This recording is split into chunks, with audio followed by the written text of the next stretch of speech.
Bloomberg exclusive to tell you about. According to people with knowledge of the plan, New York City pension plans may sell a $2 billion portfolio of buyout funds.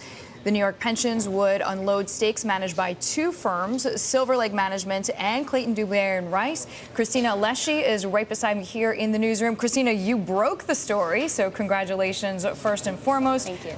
But what did you find out?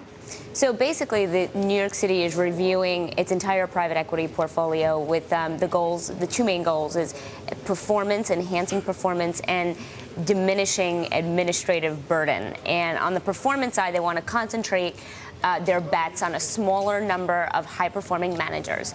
And on the administrative side, New York City has about 106 private equity managers essentially managing their private equity portfolio. They want to trim that number down because if you look at the investment staff, it's a fraction of that number. It's a fraction of the 106. Maybe it's 10 people.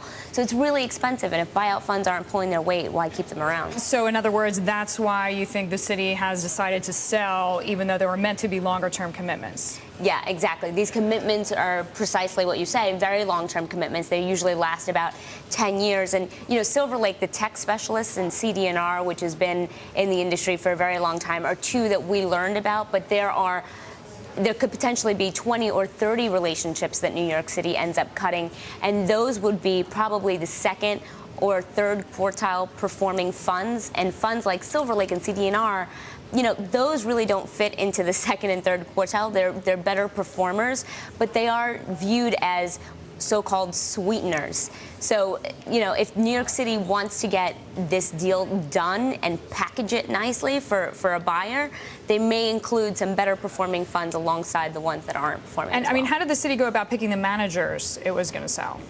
Yeah, I mean, that's an excellent question. It's really tough to pick the managers. So they're in the first stages of doing that, but they're also going to hire an advisor to help them cull the number of managers and pick and choose. But like I said, they're going to start with the lower performing guys, and they're going to add some sweeteners to that list. Cristina, congratulations again on the scoop. Cristina Alesci joining me right here in the newsroom with that word on New York City pension.